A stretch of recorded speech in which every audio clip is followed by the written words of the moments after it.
Hello, everyone. We are going to do an introductory look at some political and social patterns in Sub-Saharan Africa before the rise of the major kingdoms and empires of those regions. So first, a little explanation as to why we haven't yet studied major kingdoms and empires and city-states in Sub-Saharan Africa. A reminder that we have studied those in Northern Africa, whether it was Egypt or Rome or the Umayyad and the Abbasid empires, but we have not talked about the regions south of the Sahara. So we're finally getting to it. And a big reason why we haven't has a lot to do with climate. But before we do that, I do want to warrant against generalizing Africa. It's such a common thing that happens, especially amongst Americans, since this is a continent whose history is largely abandoned by the educational system and that is largely generalized by the media. And I really don't want any of my students to fall into that trap. So first off, a very, very common mistake that you hear people say is that Africa is a country, which is just insane. Africa is a continent. Please don't fall into that trap. There are 54 countries in Africa. There are over 2,000 distinct languages. There are some language groups that are very large, but technically there are over 2,000 distinct languages. There's so many different cultures. There's a great deal of economic diversity as well. 6 out of the 10 fastest growing economies in the world currently are in Africa. Tanzania, Rwanda, Ethiopia, Cote d'Ivoire, Ghana, and Benin all have the fastest growing economies. And some of the largest and most thriving economies that might not be the fastest growing, but are still really significant, are also in Africa, such as Nigeria, for example. So don't fall into the trap of, what the media says about poverty within Africa. Yes, there are some parts of Africa that are deeply poor, just as there are parts of any continent that are deeply poor. But don't overlook the economic successes. Also, there are countries within Africa that are ranked in the top 20 of most gender equal. Rwanda always ranks within the top 10. Namibia and South Africa also rank really high. And that doesn't mean that there aren't issues within gender or sexuality in these countries or throughout the continent of Africa, because of course. However, as compared to the US, which ranks 53 of all the nations that are measured in this gender equity measurement by the World Economic Forum, some of these nations are doing incredibly well, and not by accident, by design, by political policy. So just don't fall into those generalizing traps because they're just simply not true. And yet it's really common that Americans do that, right? So please, please do not. Anyway, I want to talk about a lot of geographic components to Africa. You may have seen this poster in my classroom. I'm proud of this poster because I helped design it back when I was in college. And you will see different iterations of this on the internet. But it's a reminder of just how large Africa is. Due to the types of cartographic projections that people use, or map projections, often it seems that Africa looks small based on certain maps. But when you look at what's called the mile-wide or the Peterson projections, you can see that Africa is actually the largest inhabited continent. It's so large that you can fit all of China, all of the US, including Alaska, and the entirety of Europe, including Eastern Europe, into the continent of Africa and still have room to spare. It's huge. It's huge. But as large as it is, what we're going to see is that not all of the continent is very hospitable to human civilization due to climate and due to the inability to farm in certain parts of Africa. So I'm going to go over the climate zones of Africa because it's going to explain a lot, not only about where the first civilizations, or I should say empires, emerge, but also when we get to the colonial periods, it'll explain some of the choices by the Europeans to do what they do later on. So at the very top and at the very bottom of the African continent is the Mediterranean zone. And as one can kind of assume by its name, it's very similar to all the other climates of the other European nations around the Mediterranean, so places like Spain and France and Italy, which means that it's great for agriculture. It's great for certain crops like grapes. So there's a lot of good wine coming from that area. Animals that thrive in Southern European climate zone will also thrive in these climate zones. So when we get to certain points of history, it'll make perfect sense that the Europeans first settle in the southern Mediterranean zone in Africa, or what we know as like South Africa or Cape Town, because when they arrive there, they find that they don't get the same types of diseases that they might get in Central Africa, that their crops and their animals do as well there as they did in some of the European climates. So it will explain that when we get to that particular moment of history. Right, so the Mediterranean zones are hospitable for agriculture, but then our next climate zones are the desert zones. And obviously, deserts are not going to be great for sustaining large populations. So in the north, we have the Sahara Desert.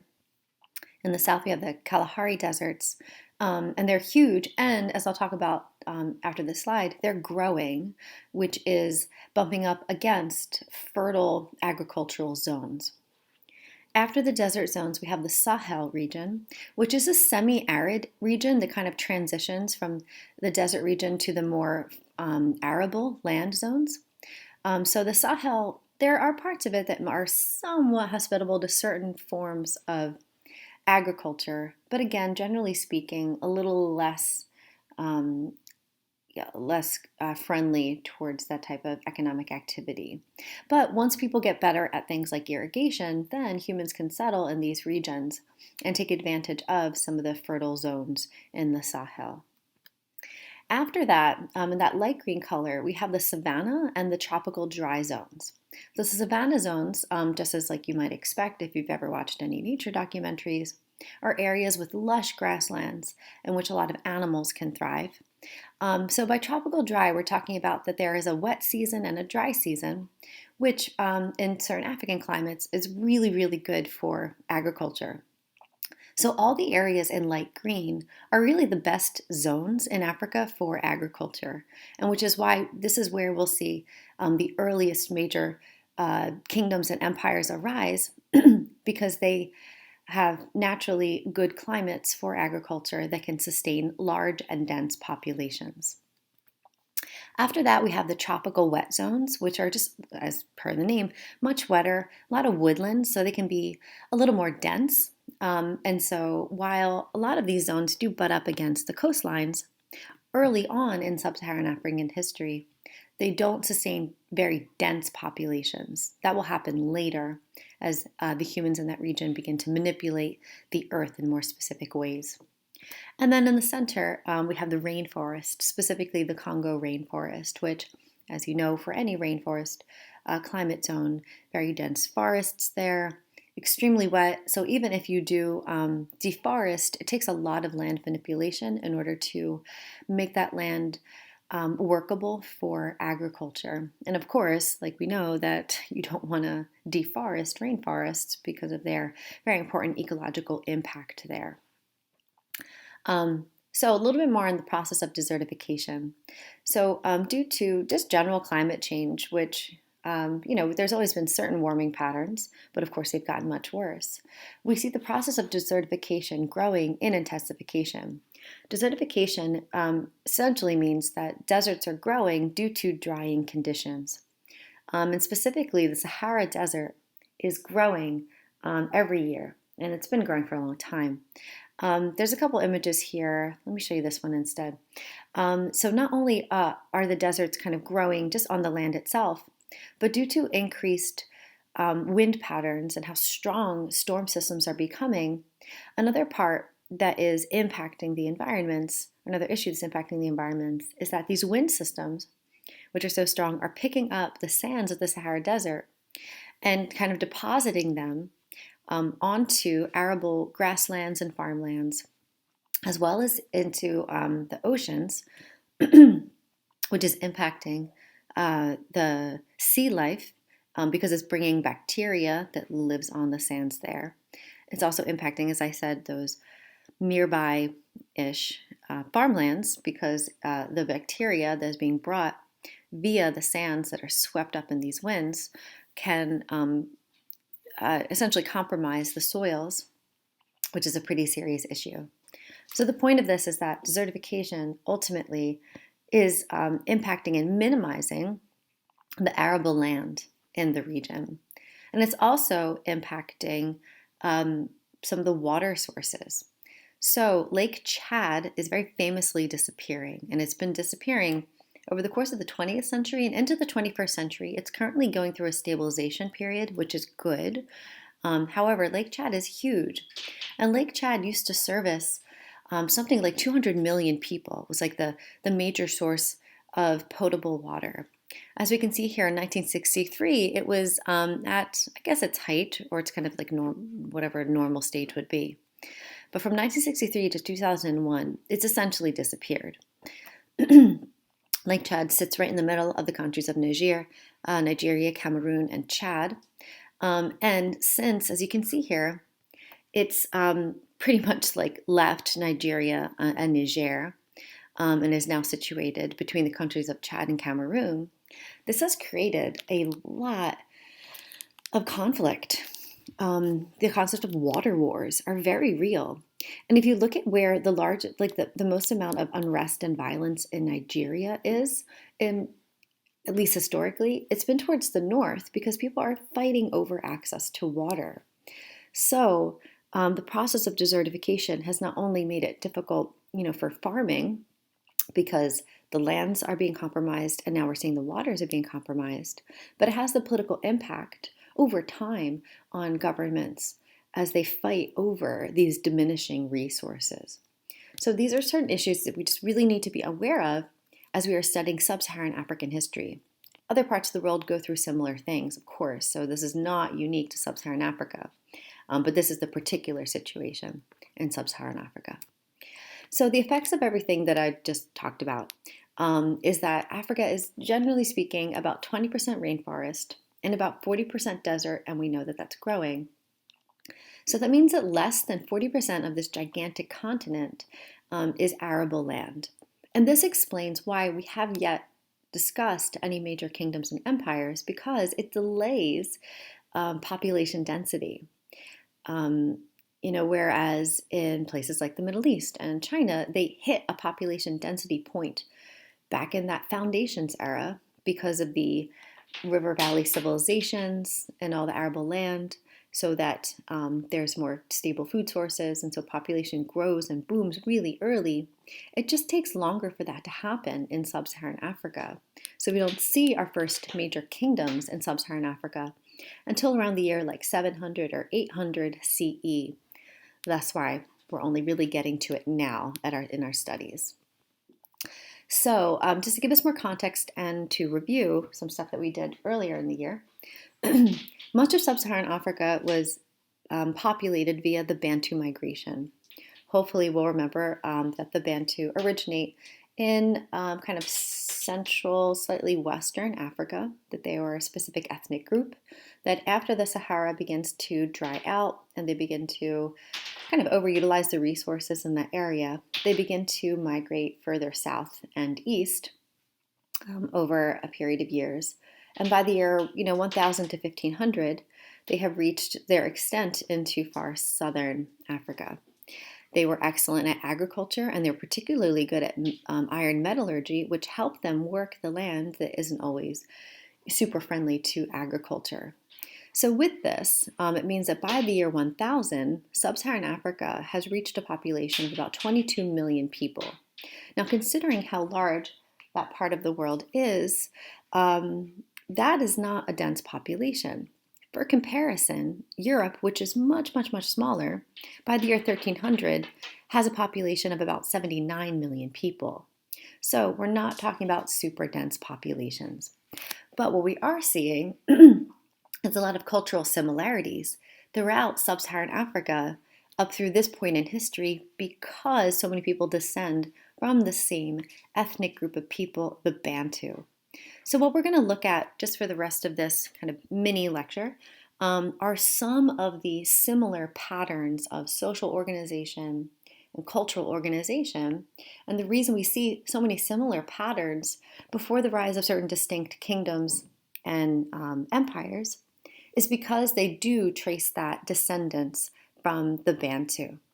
Right, so we are looking at some big kind of generalized social organizations to give us a sense of, governmentally, socially, what was going on throughout Sub-Saharan Africa before these big kingdoms that we are about to study. So in terms of governance, one of the most common forms of governance that exists throughout Sub-Saharan Africa before the rise of those kingdoms and empires are what historians call stateless societies. And what we have to recognize is that does not mean it's anarchy. What it means is there's not a distinct state that is tied to the concept of very strict boundaries or really elaborate bureaucracies like we have studied in places like China. Instead, these governments are based on family and kinship lineage. They're usually broken up into these small-scale villages, which this is just giving you a rough estimate of how these things can work. There is variation in this.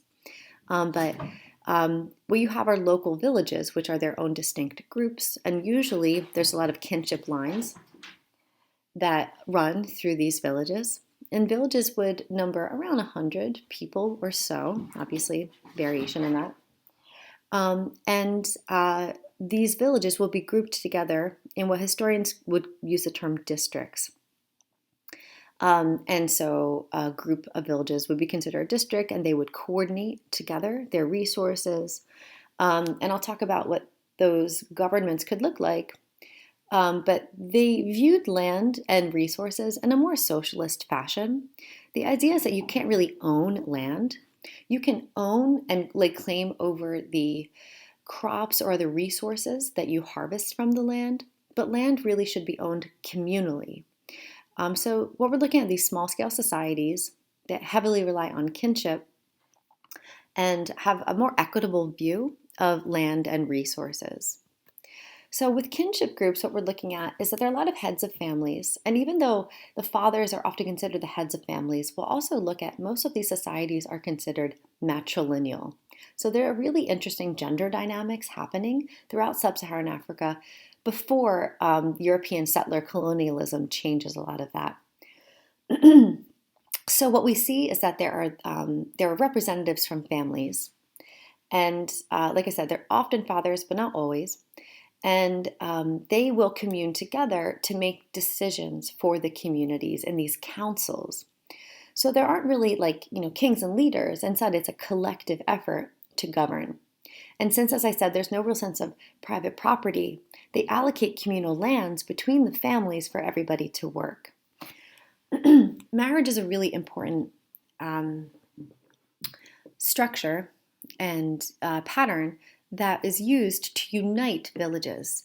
We have to remember that marriage was not about love in most of history. It's about making political alliances, it's about economics, it's about survival of communities. And so people would often intermarry between villages and districts in order to fortify the ties between those villages and districts. So again, that's where kinship becomes really important.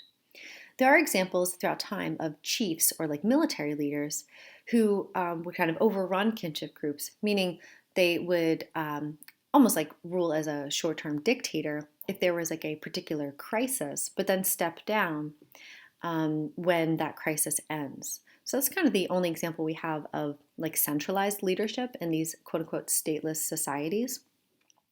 The norm is defaulting to those councils which ruled more collectively.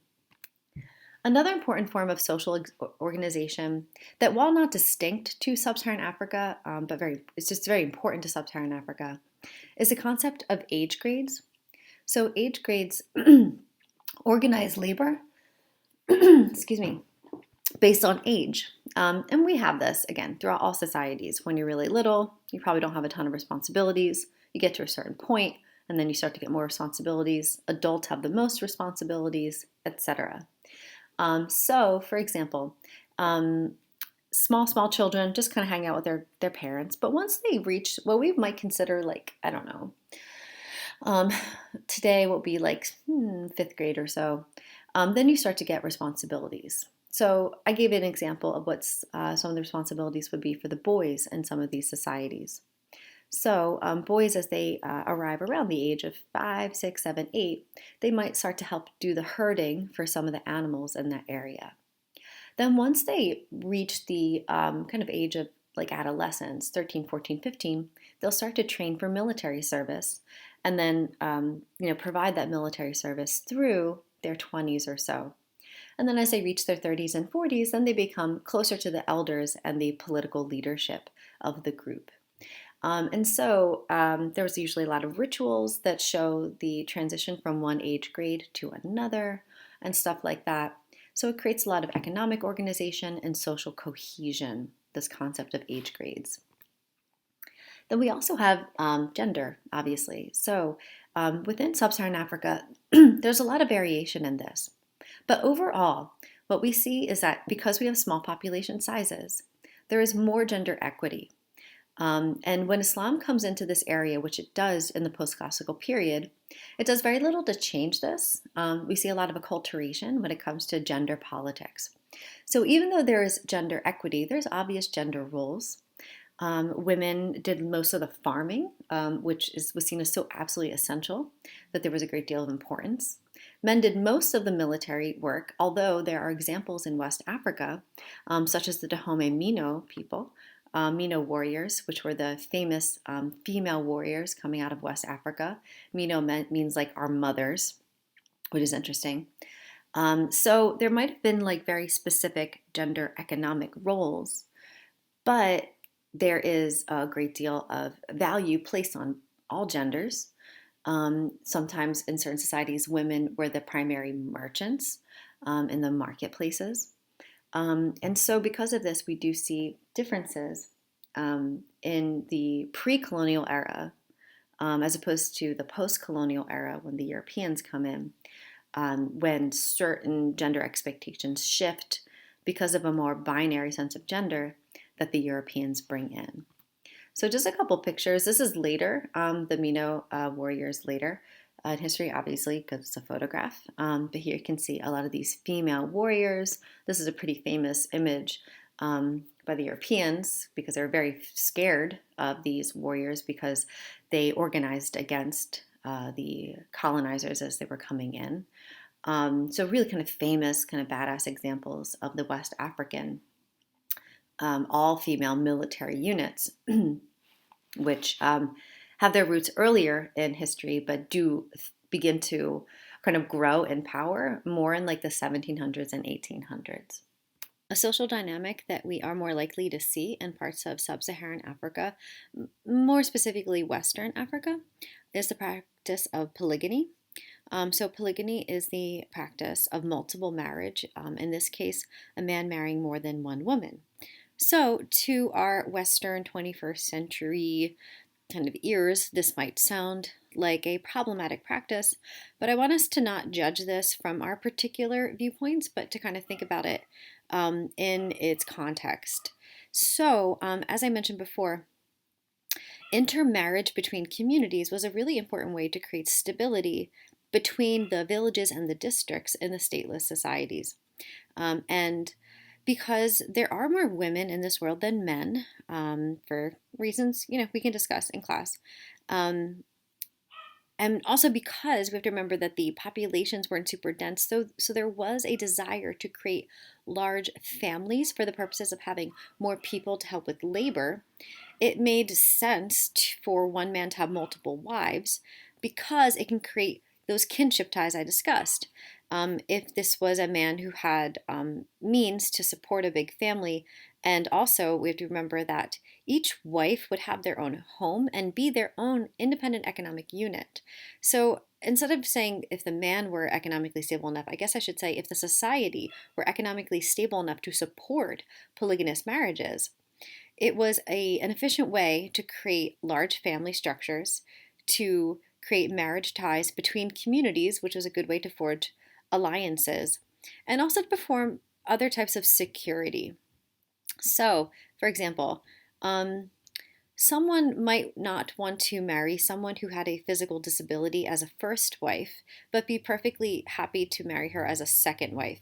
And again, this might sound really terrible, but it was a way to make sure that people were connected to family lineage. Another example is that if there was a woman who was widowed, again, people wouldn't always prefer to marry a widow as a first wife, but a second or a third wife, there was no issue. So it was a way to make sure that people were consistently connected to family ties. And as I said, like it's not like the women were necessarily subservient to the men. It was just a way to create larger family structures. Like I said, each woman was in charge of her own domain, would have her own space, would farm parts of her own communal or the communal land. And so this is something that does persist into the modern day, as we can see here. We can see certain states have prohibited polygamy, but others do recognize polygamy. As you just take a look at like the color coding here, the purple prohibit, the countries in purple prohibit polygamy, whereas the others somehow or another recognize it or it's legal. So it is a practice that does persist, even if it is still today less prominent than it was before the rise of settler colonialism or imperialism in Western Africa. And this also aligns with the fact that the majority of West Africa and parts of Southern and East Africa were matrilineal. So when we're talking about family lines of descendants, our two major family descendant lines are patrilineal and matrilineal. Patrilineal meaning inheritance and family name is traced through the father's line.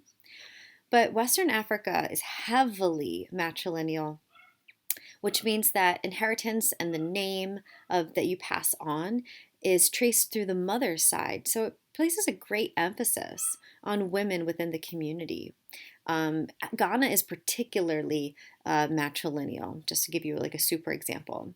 So what we can see here is that if the triangles represent men and the circles represent women, this is kind of how the inheritance would work, or maybe less so the inheritance, but definitely like the family name, and thus all those kinship lines were traced through the mother's side, right? So this is let's say a husband and a wife, and these are the children.